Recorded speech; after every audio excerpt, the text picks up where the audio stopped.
예배에 함께 하신 모든 우리 사랑하는 성도님들 사랑합니다. 네, 우리 좌우 양옆에 앞뒤에 계신 성도님들과 사랑합니다. 한번 인사 나누실까요? 네. 사랑합니다. 네.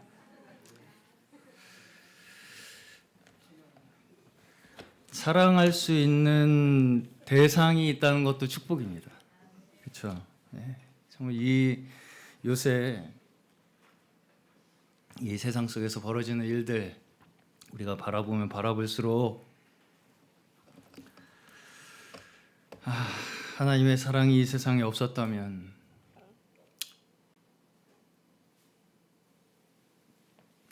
그냥 이 세상이 지옥이었을 것 같습니다. 우리를 인도하여 주시고 또 우리를 통하여 이 땅에 하나님의 나라를 이루시고자 하시는 그 하나님의 역사 가운데 우리 오늘도 힘차게 달려나가는 저희 모두 되었으면 좋겠습니다. 자, 말씀을 나누겠습니다. 자, 저번 주에 저희가 나눈 말씀이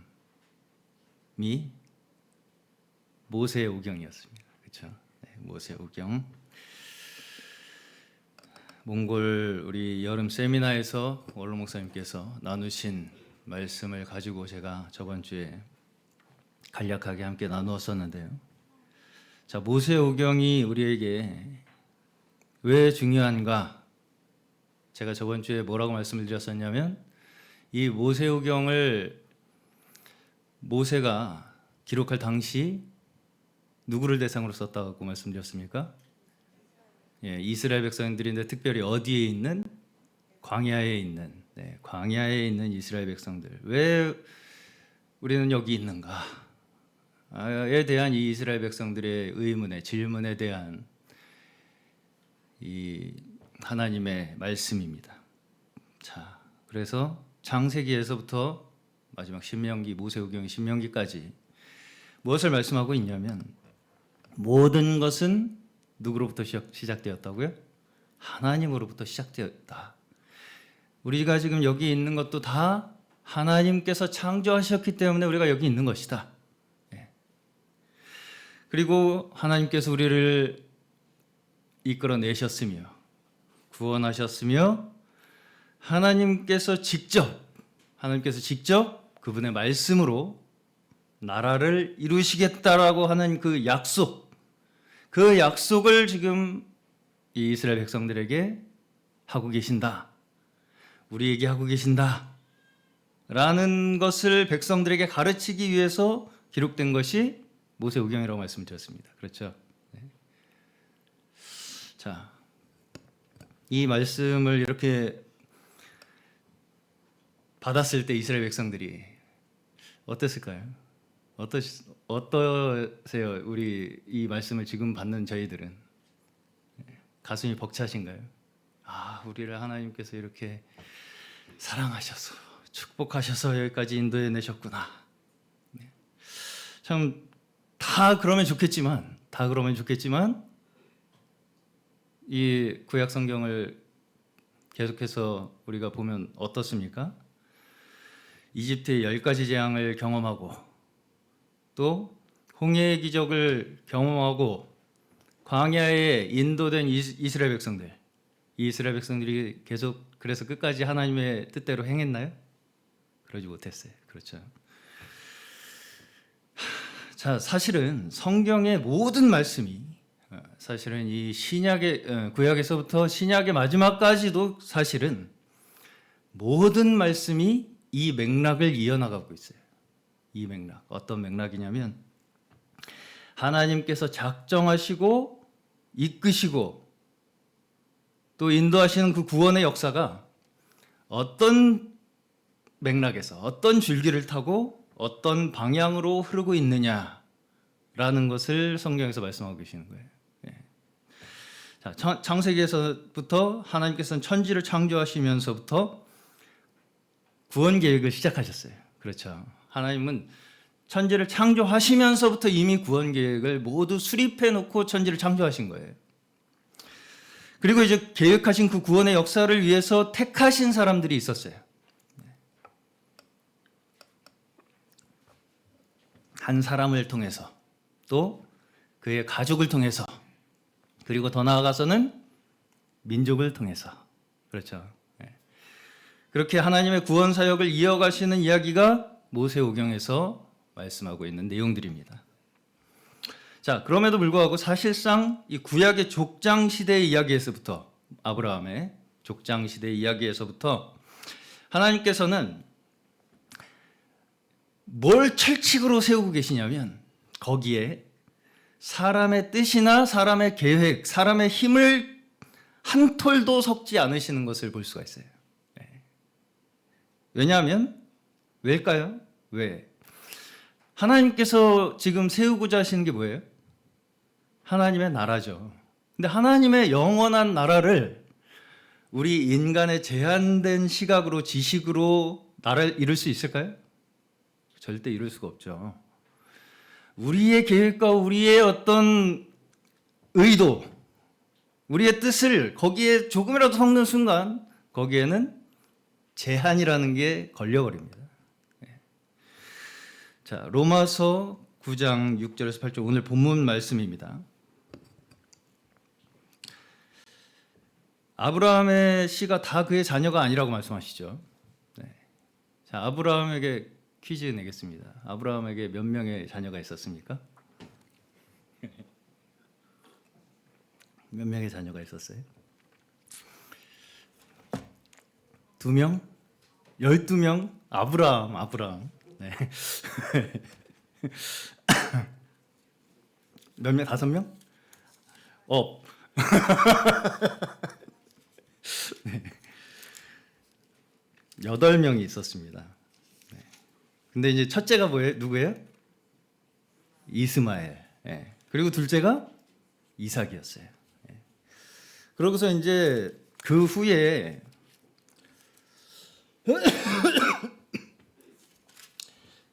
이제 6명의 자녀를 더 낳는 게 성경에 기록되어 있습니다.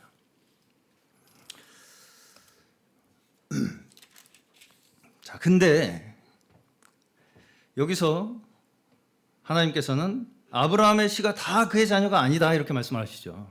네. 그렇죠. 하나님께서 아브라함에게 민족을 이루겠다고 약속을 하시고서는 자녀가 안 생기니까 아브라함이 어떻게 했어요? 자기의 힘으로, 자기의 뜻으로, 자기의 계획으로 아들을 얻은 게 첫째 아들 이스마엘이었어요. 네. 자, 그러면 이스마엘은 아브라함의 자녀입니까? 아닙니까? 자녀죠. 네. 우리의 인간의 관점에서는 자녀입니다. 그렇죠. 이걸 말하자면 성경적 용어로는 혈통적 자녀라고 얘기를 합니다. 네. 그런데 하나님께서 이어가고자 하시는 계보는 우리가 생각하는 거하고는 좀 다른 것 같아요. 벌써부터. 그렇죠. 네. 육신으로 태어난 그 자녀를 다 자녀로 보지 않겠다라고 말씀을 하시잖아요. 자, 사실상 이미 여기에서부터 그렇죠. 우리가 보는 자녀와 하나님께서 보시는 자녀가 다르다라는 여기에서부터 사실은 믿음의 영역이 개입이 되는데, 그 믿음의 영역이라는 것은 우리의 한계를 초월해 있다는 걸 우리가 볼 수가 있는 거예요. 그렇죠. 우리가 보는 대로 누가 자녀인지 아닌지를 결정하는 게 아니라 하나님이 보시는 대로 믿음의 계보가 이어진다는 거예요. 우리가 판단할 수 있는 게 아니라는 거죠. 하나님께서 그렇게 해 주셔야 그 계보가 이어진다는 거죠. 그렇죠? 맞습니까? 네. 이미 우리 한계가 넘어선 거예요. 우리 한계를 넘어섰다고요. 이 계보 자체가. 네. 우리가 어떻게 할 수 있는 일이 아니라는 것입니다. 여기에서부터. 그렇죠? 이해 가시죠? 네. 오직 이삭으로부터 난 자라야 내 씨라 불릴 것이라고 이렇게 말씀을 하세요. 오직 이삭으로부터 난 자라야. 하나님께서는 구약에서부터 이미, 아브라함에서부터 이미 우리가 생각하는 혈통적인 어떤 민족이라고 하는 제한된 시각, 그렇죠? 내가 그냥 낳으면 내 자식이다, 어떤 그 민족적인 계보가 그렇게 이어질 것이다 라고 하는 우리가 생각하는 제한된 시각에서 초월해 계시다는 거예요. 그렇죠? 네. 넘어서 계시다고요. 이미. 네. 자, 오로지 하나님의 관심은 어디에 있습니까? 여기서 보면 하나님과의 관계에만 있어요. 그렇죠? 네. 사람이 어떻게 해서 어떻게 되는 게 아니라 하나님과 어떤 관계에 있느냐를 통해서 그 계보를 계속 이어가신다고요. 하나님과의 관계 속에 있는 계보를 이어가신다고요. 그렇죠? 네. 자, 여기서 우리가 다시 생각해 보아야 할 것이 뭐냐면 이 믿음의 조상이라고 불리는 이 아브라함, 이 믿음의 조상이라고 하죠. 우리가 믿음의 조상 아브라함이 굉장히 특별했습니까? 엄청 믿음이 좋았어요. 네. 부인을 팔아 넘기려고 그랬어요. 네. 저는 그런 생각 해본 적이 없습니다. 저는 우리와 그다지 별 다를 것이 없는 사람이에요. 아브라함이. 그렇죠? 네. 근데 믿음의 조상이라고 불리우죠. 네. 자, 히브리서 11장 8절에서 10절 보겠습니다. 히브리서 11장 8절에서 10절. 우리 마이크 갖고 계시면 좀 읽어 주시겠어요? 믿음으로 아브라함은 부르심을 받았을 때 순종하고 장차 자기 몫으로 받을 땅을 향해 나갔습니다. 그런데 그는 어디로 가는지 알지 못했지만 떠난 것입니다. 믿음으로 그는 약속하신 땅에서 타국에 몸 붙여 사는 나그네처럼 거류하였으며 같은 약속을 함께 물려받은 이삭과 야곱과 함께 장막에서 살았습니다. 그는 하나님께서 설계하시고 세우실 튼튼한 기초를 가진 도시를 바랐던 것입니다. 아멘. 자, 히브리서 말씀에서 보시면 아브라함의 믿음에 대해서 이렇게 설명을 하고 계시는 걸 볼 수가 있죠. 자, 그러면 여기서 우리가 배워야 할 것이 무엇이겠습니까? 어떻게 해서 아브라함과 같은 믿음을 우리가 가질 수 있을까? 그렇죠? 그걸 배워야 되겠죠. 네. 자, 그러면 어떻게 자녀를 데리고 바치는 척이라도 한번 해야 될까요? 산에 올라가가지고 그런 거예요? 아니겠죠. 순종해서 아브라함 하나님께서 약속하신 땅에 갈 바를 알지 못하고 갔다고 하잖아요. 그럼 나도 짐 싸들고 어디론가 한번 떠나 봐야 되나요? 그런 말씀이 아니겠죠. 자, 우리가 성경을 볼 때 먼저 알아야 될 게 뭐냐면 성경이라는 책은 우리에게 어떤 행동 지침을 알려주기 위한 책이 아니라는 거예요. 어떻게 해라, 그렇게 하면 믿음이야 라고 알려주기 위한 책이 아니라는 거예요. 아니라는 것입니다. 성경이 우리에게 가르치시는 바가 우리가 어떤 해야 할 목록들을 쭉 적어놓고 또 어떤 그렇게 잘한 사람의 리스트를 쭉 적어놓고 그대로 똑같이 하면 돼, 너희들이. 그렇게 똑같이 하면 너희들도 이렇게 되는 거야. 이렇게 말씀하신 책이 아니라는 것입니다. 아니라는 거예요. 네. 자, 히브리서 11장 1절 2절 한번 더 읽어주세요. 믿음은 바라는 것들의 확신이요 보이지 않는 것들의 증거입니다. 선조들은 이 믿음으로 살았기 때문에 훌륭한 사람으로 증언되었습니다. 자, 여기 보시면 믿음의 선진들에 대해서 말씀을 하면서 뭐라고 말씀하시냐면 증거를 얻었다. 네. 증인이 되었다고 여기서는 나오는데 개역 우리 개정판으로 보시면 선진들이 이로써 증거를 얻었느니라 이렇게 말씀하시죠. 네. 증인이 되었다. 네. 자, 무슨 말씀이냐면 이 사람들도 결국은 뭐란 얘기예요? 하나님의 증거하심으로 믿음을 얻은 자들이라는 거죠. 그렇죠? 네. 그러면 여기에 나온 믿음에 대한 쭉 설명들이 뭐냐? 어떻게 그 믿음을 그들이 얻을 수 있었는가를 설명하는 거예요. 네. 그렇죠? 네. 어떻게 그들이 그 믿음을 얻을 수 있었는가에 대한 설명이라고요. 자, 한마디로 성경은 하나님께서 택하신 자들을 어떻게 믿음으로 이끄시는가를 우리에게 증거하는 책이에요. 네. 차이를 느끼시겠나요? 네. 어떻게 믿음으로 택하신 자들을 이끄셨는가를 우리에게 증거하는 책이라고요. 우리에게. 예. 다시 말해서 이런 인물들을 통해서 뭘 설명해요? 뭘 설명해요? 하나님이 어떤 분이신가를 설명하는 거예요. 그렇죠? 이 사람들을 설명하기 위한 게 아니라 이 사람들을 인도한 하나님이 어떤 분이신가를 우리에게 알려주는 거라고요. 하나님을 믿게 하기 위한 거라고요. 한마디로. 그 사람들을 따라하게 하기 위한 게 아니라. 맞습니까? 네. 자, 그럼 우리는 뭘 알아야 되겠습니까? 하나님께서 선지자들을 믿음으로 이렇게 이끄셨듯이, 말씀에서 나오듯이 지금 나도 그렇게 인도하신다는 믿음의 증거를 우리도 얻어야 하는 것입니다. 그렇죠? 네. 이 말씀을 통해서 선지자들이 그렇게 얻은 믿음의 증거를 나도 지금 하나님께서 그렇게 인도하시는 것을 내가 믿음의 눈으로 바라봄으로써 그 믿음을 얻어야 한다고요. 네. 그걸 내가 뭔가 그 일부를 어떻게 모방해서 따라해서 되는 것이 아니고요. 네.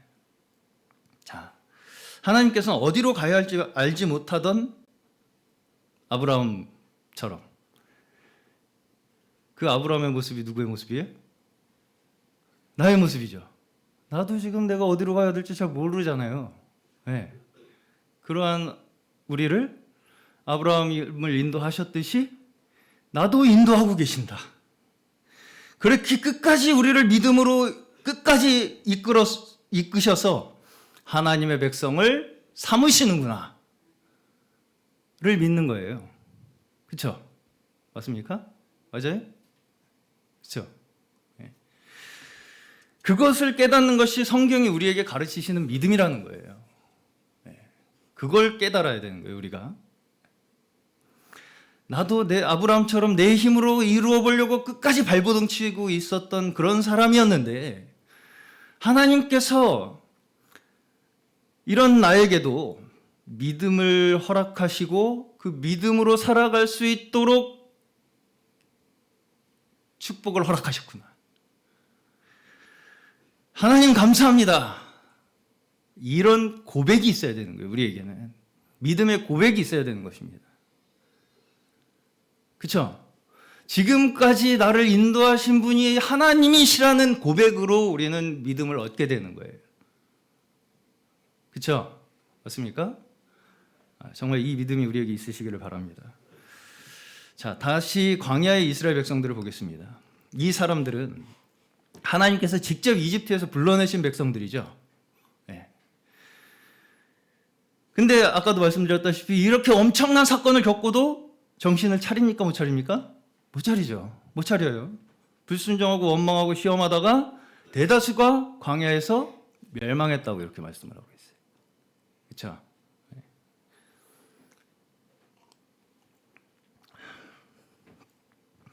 한 사람을 통해서 또 그 가족을 통해서 믿음의 증거를 주신 하나님께서 이제는 민족을 통해서 믿음을 가르치고 계시죠. 그렇죠? 한 민족을 이끌어내셔서 믿음을 가르치고 계신다고요.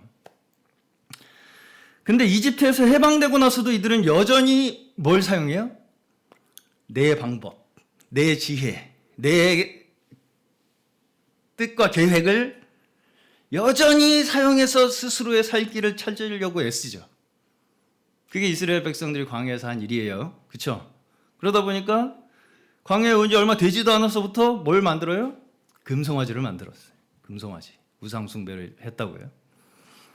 자, 저번 주에 제가 이 창세기의 인류의 타락의 사건에서 선악과를 이 아담과 하와가 먹음으로써 타락한 그 사건의 본질이 뭐라고 제가 말씀을 드렸었냐면 거기에 뭐라고 이제 이 사탄이 하와를 꼬드겨요? 이걸 먹으면 너도 하나님과 같이 될 거라고. 그러니까 결국은 하나님과 같이 되려는 그 인간의 마음이 지식의 열매를 취하게 한 것이라는 거죠. 스스로 하나님이 되겠다라고 하는 우리의 마음이, 사람의 마음이 이 지식의 열매를 취한 결과다라는 거예요. 그리고 스스로 하나님이 되고자 하는 그 지식으로 이제 인류가 번성을 했죠. 타락한 인류가 번성을 하고 발전을 해서 생겨난 게 결국 뭐라고요? 우상. 이라고 말씀드렸어요. 지식의 인간이 스스로 하나님이 되겠다라고 하면서 시작된 그 타락, 지식의 열매가 번성 발전하면서 이루어진 게 우상이라고 제가 말씀드렸습니다. 자, 다시 말해서 우상은 스스로 하나님이 되려고 하는 인간의 지식이다 라는 거예요. 스스로 하나님이 되려고 하는 인간의 지식, 그것이 보이는 형상으로 나타난 것이 우상이에요. 그렇죠? 스스로 하나님이 되겠다고 하는 인간의 지식이 보이는 형상으로 나타나는 것이 우상이라고요. 그런데 성경에서 우상과 항상 밀접하게 연관되어서 나오는 게 있는데, 그것이 뭐냐면 오늘 말씀에서 나오는 음행이에요. 음행. 우상 숭배하는 것을 하나님 앞에 음행하는 것과 같이 이렇게 표현되기도 합니다. 성경에서 보시면. 자, 음행이라는 게 뭡니까? 음행. 음행. 1차적으로는 성적 부도덕을 이야기하죠. 성적인 부도덕. 이걸 음행이라고 얘기합니다. 자, 그렇다면 인간의 성 그 자체가 악한 것입니까? 그렇지는 않아요. 그것이 하나님께서 사실은 인류를 생육하고 번성하게 하신 원리예요. 그렇죠? 그래서 우리는 음행을 그럼 뭐라고 부르냐?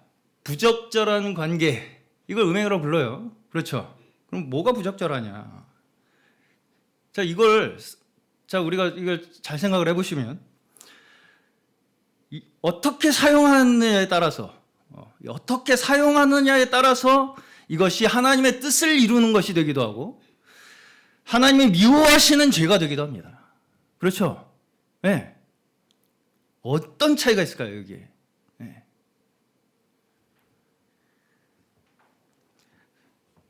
몇 해 전에 우리나라에 좀 인기가 있던 드라마가 하나 있었어요. 불륜에 대한 소재였는데, 한 부부가 있는데 남편이 바람이 났어요. 그래가지고 부인이 복수를 하는 그런 내용의, 제목이 부부의 세계라는 드라마였는데, 거기서 아주 온 국민의 화를 돋구는 그 남자 주인공의 대사가 하나가 있어요. 사랑에 빠진 게 죄는 아니잖아 라고 하는 대사였어요. 너 왜 그랬냐 이렇게 하니까 그 남자 주인공이 사랑에 빠진 게 죄는 아니잖아 이렇게 이제 소리를 지릅니다. 그 말을 듣고 다 이제 열이 엄청 올랐어요, 사람들이. 사랑에 빠진 게 죄예요, 아니에요?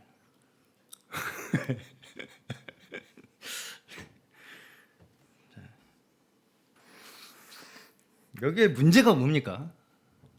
문제가 뭘까요? 사랑에 빠진 게 죄는 아니잖아요. 그 사랑의 기준이 누구한테 있어요? 나한테 있잖아요. 그렇죠? 그러니까 사랑이라는 것을 나름대로 내가 생각하는 내 감정, 내가 생각하는 내 어떤 마음 상태, 이거에 기준을 두고 그걸 사랑이라고 그냥 부르는 것뿐일 것이지, 왜 사람들이 열이 받아요? 보편적으로 그걸 사랑이라고 생각하지 않기 때문이에요. 그렇죠? 나름대로의 사랑이라고 생각하는 거. 자, 원래부터 인간의 존재하는 것에서부터 살아가는 모든 인생의 과정, 우리가 살아가는 생육, 생사화복, 태어나고 자라고 하는 그 모든 과정, 이 과정이 다 하나님께서 창조하신 그 원리 안에서 조화롭고 아름답게 설계되어 있는 거예요. 거기에 조금의 하나님의 창조하신 원리 안에는 조금의 이 불일치가 없어요. 아담과 하와를 창조하시면서부터 하나님께서 사람에게 두신 첫 번째 원리가 뭐냐면 둘이 한 몸이 되게 하시겠다는 거예요. 그렇죠? 네. 둘이 온전한 하나를 이루는 사랑 안에서 이루어지는 것이 생명의 역사라는 거예요. 맞습니까? 네. 둘이 온전한 하나를 이루는 그 사랑 안에서 이루어지는 것이 하나님께서 뜻하시는 생명의 역사라고요. 그것이 우리를 창조하신 축복의 원리예요. 하나님께서. 맞습니까? 네. 그런데 타락하면서부터 어떻게 돼요? 그 둘도 하나가 되지 못하죠. 네. 쟤 때문이에요. 쟤 때문이에요. 계속 그러죠. 네. 하나님께서 너희 뭐하냐 그러니까. 이것이 뭐의 결과예요? 지식의 결과. 지식의 결과. 서로를 지식으로 대하기 시작하죠. 이게 무슨 얘기냐면 지식은 우리를 관계를 나눌 뿐만 아니라 내 마음과 몸을 나눠요. 지식은 내 몸과 마음도 나눈다고요. 자, 그래서 하나님이 우리에게 뜻하신 온전한 하나라는 것은 사라졌죠. 사라졌죠. 그리고 남은 게 뭐예요? 육신적 욕구만 남아버린 거예요. 몸만 남은 거예요. 그렇죠? 그래서 그걸 나름대로 인간의 지식으로 해소해 보겠다. 이것이 음행입니다. 그 결과로 원래는 온전한 하나가 되도록 만드신 하나님의 창조의 원리를 벗어났어요. 그리고 스스로 육신적인 차원에서 그 만족을 채워보려고 끊임없이 추구하는 것이 이 음행의 본질이라는 것이죠. 이게 음행의 본질이에요. 그러다 보니까 어떻게 돼요? 그 자신의 욕구 자체가 목적이 되어버리죠. 내 목적이 내 욕구가 목적이 된다고요. 그러니까 다른 사람을 내 욕구를 위한 도구로밖에 생각할 수밖에 없게 되는 거죠. 그렇죠? 그렇죠? 네. 서로가 서로를 그렇게 생각할 수밖에 없게 된다는 거예요. 서로가 서로를 다 자기의 욕구를 위한 대상으로 여기게 될 수밖에 없게 된다는 거예요. 그게 지식의 결과라고요. 서로를 지식으로 대한 결과. 네. 지식의 반대가 뭐예요? 생명이죠. 사랑이고. 네. 그렇기 때문에 고린도전서 6장에서 보시면 음행이 몸에 짓는 죄라고 이렇게 말씀을 합니다. 몸에 짓는 죄. 특별하게 음행을 따로 분류를 해요. 여기 보시면 고린도전서 6장에 보시면 왜? 내 몸 자체를 목적을 삼아요. 그렇죠? 내 몸 자체가 목적이 돼 버려요. 그래서 말하자면 내 몸을 뭘로 만든 거예요? 우상으로 만든 거죠. 그렇죠? 내 몸을 우상으로 만든 거예요. 그것이 음행의 본질입니다. 그렇기 때문에 몸에 짓는 죄라고 말하는 거예요. 자, 그리고 이제 온전한 하나가 없죠. 이 세상에 하나님을 떠난 이 타락한 인류에게는 온전한 하나라는 없어요. 그렇기 때문에 오는 그 마음의 공허함이 있잖아요. 사람이. 그것을 계속해서 육체적인 수준에서 채우려 하는 것이 인간의 모습이라는 것입니다. 그것을 대표적으로 성경에서 보여주는 인물이 사마리아 여인이에요. 그렇죠? 네, 사마리아 여인.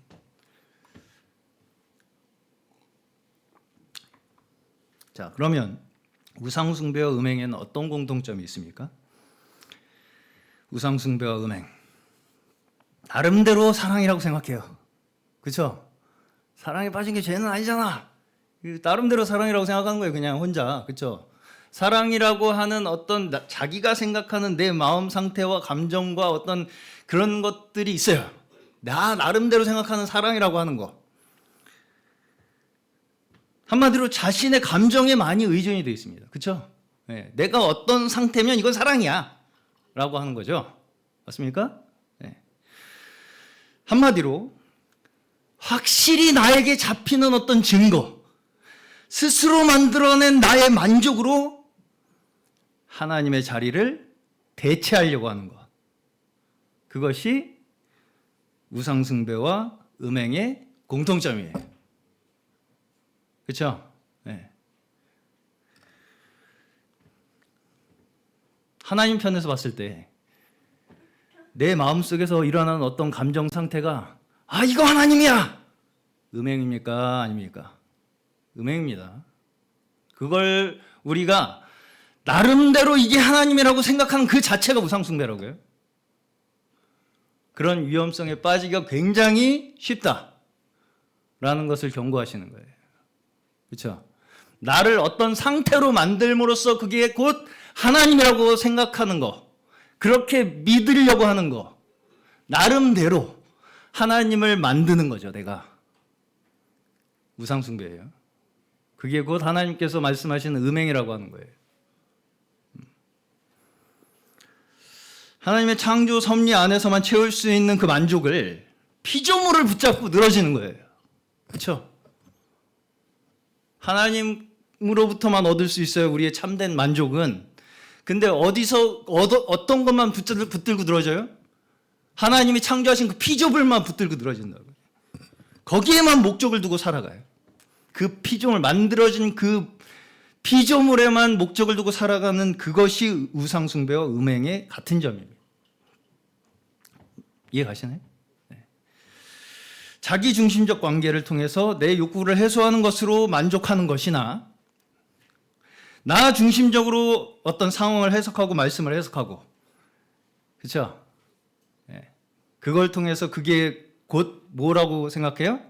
그게 곧 하나님이라고 믿는 것이나 원칙상은 같다는 것입니다.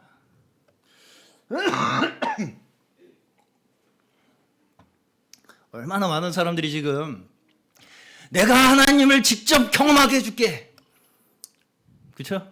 네. 나한테 오면 확실히 느낄 수 있어, 성령의 능력을. 네. 막 쓰러지고 막 떨고 막 그러죠. 그게 꼭 하나님이 하시는 거라고 믿게 만들어요. 네. 그렇죠? 부디 이러한 미혹에 빠지지 않으시기를 주님의 이름으로 축원합니다. 네. 그런 것이 하나님의 이름을 망령되이 일컫는다고 말하는 거예요.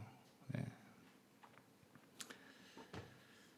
그것이 이제 창세기부터 인류가 타락하면서 하나님을 떠나고 나서 계속해서 반복적으로 일어나는 일이에요. 인간에게 있어서 반복적으로 계속해서 끊이지 않고 일어나는 일이 바로 이 패턴입니다. 그러다 보니까 우상과 음행은 늘 함께 일어나요. 성경에 보시면 그래요. 우상 숭배가 있는 곳에는 반드시 음행이 있어요. 네. 같이 친척이니까 그래요. 같은 원칙에서 일어나니까. 자, 오늘 본문에 보시면 악하고 음란한 세대가 표적을 구한다 이렇게 말씀을 하시죠. 예수님께서 당시 유대인 바리새인들과 서기관들에게 예수님이 메시아라면 우리에게 표적을 보여주세요. 증거를 보여주세요. 이렇게 하니까 예수님께서 악하고 음란한 세대가 표적을 구한다 이렇게 말씀을 하십니다. 무슨 뜻입니까? 어떤 우리가 눈에 보이는 거, 특별한 어떤 기적, 그것이 물질적인 것이든지 모든 것은 다 사실은 도구일 뿐이에요. 그렇잖아요. 네. 이 모든 것들은 그것들을 통해서 우리를 뭘 바라보게 하시냐면 우리가 최종적으로 가야 할 목적지가 어디인지를 바라보게 하는 도구들일 뿐이라고요. 수단들일 뿐이라고요. 이 모든 것들이. 네. 그것이 우리가 가져야 할 믿음의 눈이에요. 네. 우리가 이런 걸 우리 눈에 보이는 이 피조물의 세계를 보면서도 뭘 볼 줄 알아야 돼요? 이것을 통해서 하나님께서 우리를 어디로 인도하실 것인가를 볼 줄 아는 그 눈이 믿음의 눈이라고요. 자, 심지어 아브라함은 약속의 땅에서조차 이방의 땅에 거하는 것처럼 장막에 거했다고 이렇게 말씀을 하시면서 왜? 하나님이 계획하시고 지으실 터가 있는 성을 바랬기 때문이라고 이렇게 말씀을 하세요. 그래서 그가 믿음을 가졌다 이렇게 말씀을 하신다고요. 그렇죠? 네. 약속하신 땅에 갔는데도 불구하고 아브라함은 거기가 끝이라고 생각을 했습니까? 안 했습니까? 안 한 거죠. 그게 다가 아니라고 생각을 한 거예요. 이것을 봤을 때 하나님께서는 나에게 더 큰 것을 이루어 주실 것, 우리에게 더 큰 것을 이루어 주실 것이라는 믿음을 가지고 있었다고요. 그렇죠? 그것이 아브라함이 가진 믿음의 눈이라고요. 그렇죠? 이 땅에 어떤 것조차도 하나님께서 우리에게 주실 가장 좋은 것, 완전한 것을 증거하시기 위한 수단일 뿐이라는 것을 볼 줄 아는 것이 우리의 믿음의 눈인 줄로 믿습니다. 뭔가 내가 확실하게 느끼게 해주겠다. 내가 확실하게 보여주겠다. 내가 분명히 확인시켜주겠다고 하는 이런 일들이 오늘 예수님이 말씀하시기에 악하고 음란한 세대에서 하는 일이라는 거예요. 그렇죠? 여기 본문에서 이 말씀의 대상이 누굽니까? 서기관과 바리새인들, 다시 말해서 혈통적 유대인들이죠. 혈통적 유대인들. 나는 아브라함의 자손이다 라고 믿는 사람들. 자, 이들은 자신들이 하나님의 선택된 백성들이라는 아주 분명한 증거를 갖고 있었어요. 그렇죠? 아브라함의 자손이라는 확실한 증거를 갖고 있었다고요. 그래서 그게 틀릴 거라는 전혀 그 가능성을 생각하지 않았어요. 그렇죠? 사마리아인과 겸상도 하지 않았다고 그렇게 얘기를 하죠. 같이 밥도 안 먹었어요. 이방인들하고.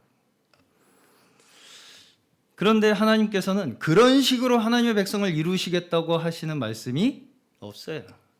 없습니다. 그렇죠? 이들이 믿는 것은 무엇입니까? 혈통으로서의 유대인이라고 하는 자신들의 정체성이. 나는 아브라함의 자손이야 라고 하는 그거 하나 붙들고 늘어져요. 이것만큼 확실한 증거가 없어. 내가 하나님의 백성이라는 확실한 증거가 없어. 이것만큼. 내가 아브라함의 자손이라는 유대인이라는. 그렇죠? 이 삐뚤어진 그들의 신념에 대해서 예수님께서는 뭐라고 말씀하시냐면 요나의 표적밖에는 너에게 보일 것이 없다. 이렇게 말씀을 하십니다. 자, 요나에 대해서는 제가 수련회에서 계속해서 말씀을 이어나가려고 합니다. 자, 간단하게 말씀을 드리면 하나님께서 하시는 구원의 스케일은 우리의 차원을 넘어섰다는 걸 말씀하시는 거예요. 우리가 생각하는 대로 우리의 한계 속에서 나 아브라함 자손이니까 나 하나님의 택하신 백성이야 라고 하는 그 한계를 벗어나 계시다고요. 하나님의 구원의 스케일은, 역사는 우리가 어떻게 해서 할 수 있는 것이 아니라는 것입니다. 우리 힘으로 우리가 보는 대로 우리가 어떻게 확인을 해서 맞습니까? 아닙니까? 그렇죠? 우리가 눈으로 뭘 확인해서 그렇구나 라고 믿을 수 있는 그런 수준의 것이 아니라는 거예요. 그걸 말씀하시는 거예요. 그런 식으로 자꾸 뭘 눈으로 자꾸 확인하려고 하는 그 접근하는 그 자체가 이미 하나님의 뜻과는 상관이 없어요. 그걸 말씀하시는 것입니다. 하나님의 구원의 역사는 우리의 지각으로 뭔가 명확하게 확인할 수 있는 영역의 일이 아니라는 거예요. 아니라는 거예요. 그게 요나의 표적이에요. 더 큰 일을 행하시는 하나님의 크신 하나님의 구원의 섭리, 우리가 생각하는 것보다 더 큰 일을 행하시는 하나님의 구원의 역사, 이걸 바라보면서 나아가는 우리의 발걸음 그 자체, 그것이 우리의 믿음의 선진들 또한 갔던 믿음의 길이었습니다. 우리도 가야 할 믿음의 길이고요. 오늘 저희에게도 이러한 믿음의 증거를 얻는 저희 모두 되시기를 축원합니다. 지금 우리가 믿어야 할 것은 각 사람을 우리의 심령 속에 하나님께서 그분의 음성으로 직접 부르고 계신다는 거예요. 어떻게 부르십니까? 예수 그리스도께서 가장 큰 구원의 증거로서 이 이상의 증거를 우리가 필요로 합니까? 그 이상의 우리가 증거를 필요로 하는 것 자체가 믿음이 이미 없다라고 말씀하시는 거예요. 그렇죠? 예수 그리스도 위에 우리가 예수 그리스도를 바라보는 그 자체로서 우리는 이미 우리의 마음속에 회개가 일어나고 하나님을 바라보고 하나님의 구원을 구하며 엎드리고 믿음의 눈으로 하나님과 함께 걸어가고자 하는 우리의 마음이 예수 그리스도를 통해서만 얻어진다는 거예요. 이 부르심에 순종하는 자들 되시기를 바랍니다. 이것만이 우리의 유일한 부르심이에요. 오늘 기록하신 이 말씀, 그렇기 때문에 이 성경 말씀 엄청 중요하죠. 이 말씀처럼 우리가 우리의 믿음의 길을 인도할 수 있는 책이 없어요. 이걸 믿는 게 그래서 중요한 거예요. 우리가 이 기록하신 우리를 위해서 기록하신 이 믿음의 말씀을 통해 저희에게 증거하시는 하나님을 바라보는 저희 모두 되시기를 바랍니다. 저희 모두 입술에 오늘 믿음의 고백이 넘치게 하시기를 바랍니다. 믿음의 고백이 넘치기를 바라요. 내가 어떻게 해서 잘 믿을 거야 라는 노력의 말이 아니라 하나님 저를 이렇게 이끌어 주셔서 감사합니다라는 고백, 믿음의 고백, 감사의 고백이 넘치는 저희 모두 되시길 바랍니다. 하나님의 말씀을 사랑하며 순종하는 하나님 나라의 백성 되시는 저희 모두 되시기를 주님의 이름으로 간절히 축원합니다.